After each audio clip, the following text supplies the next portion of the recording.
একদিন ঠাকুর রামকৃষ্ণ পরমহংস তার শিষ্যদের বলছিলেন, টাকা আর মাটি আমার কাছে একই।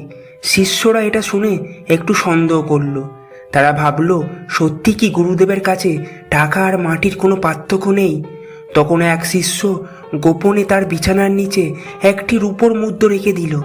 পরের দিন যখন ঠাকুর রামকৃষ্ণ পরমহংস সেই বিছানায় বসতে গেলেন, হঠাৎ যেন তিনি চমকে উঠে দাঁড়িয়ে গেলেন। তিনি বললেন, এখানে যেন আগুনের মতো কিছু আছে। সবাই অবাক হয়ে গেল। তারপর বিছানার নিচে খুঁজে দেখা গেল সেই লুকানো মুদ্রাটি। শিষ্যরা বুঝল তার মন এতটাই নির্লজ্জ ও পবিত্র ছিল যে টাকার স্পর্শ তিনি সহ্য করতে পারলেন না। এই গল্পের শিক্ষা হলো, লোভ থেকে মুক্তি ও সত্যিকারের সাধনা আসক্তি না থাকলে মনে হয় সম্পূর্ণ শান্ত সত্যিকারের সাধু শুধু কথা বলেন না, তারা জীবনে প্রমাণও করেন। এরম আরও ভক্তিমূলক ভিডিও পেতে গেলে প্লিজ সাবস্ক্রাইব, শেয়ার, লাইক করতে ভুলবেন না। ধন্যবাদ।